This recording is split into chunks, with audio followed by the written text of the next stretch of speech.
And the White House is considering new action in response to the sudden death of Russian opposition leader Alexei Navalny in a penal colony. Now, U.S. defense officials, they warn that Ukraine cannot sustain its fight against Russia's invasion without critical aid. Reporter Jared Hill has the latest. This morning, growing international outrage to the death of Russian opposition leader Alexei Navalny. At the White House, President Biden says he's weighing new sanctions. We're considering additional sanctions, yes.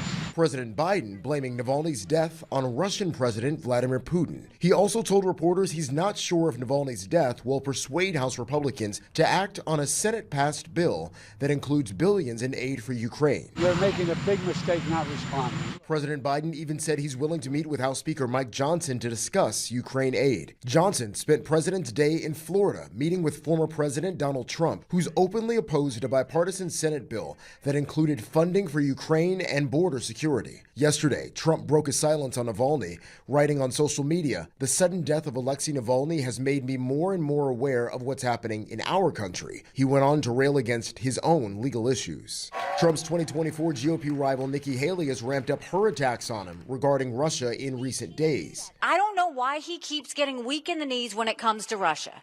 But I'll tell you what, Russia's not getting weak in the knees. As this week marks 2 years since Russia's brutal invasion of Ukraine, the Pentagon warns that Ukraine absolutely needs more aid and that the country is running low on critical supplies, in particular, ammunitions. Jared Hill, CBS News.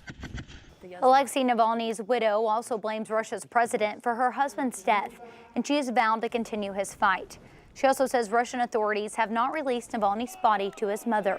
Russia's UN ambassador claims that this is due to an investigation into the 47-year-old's cause of death.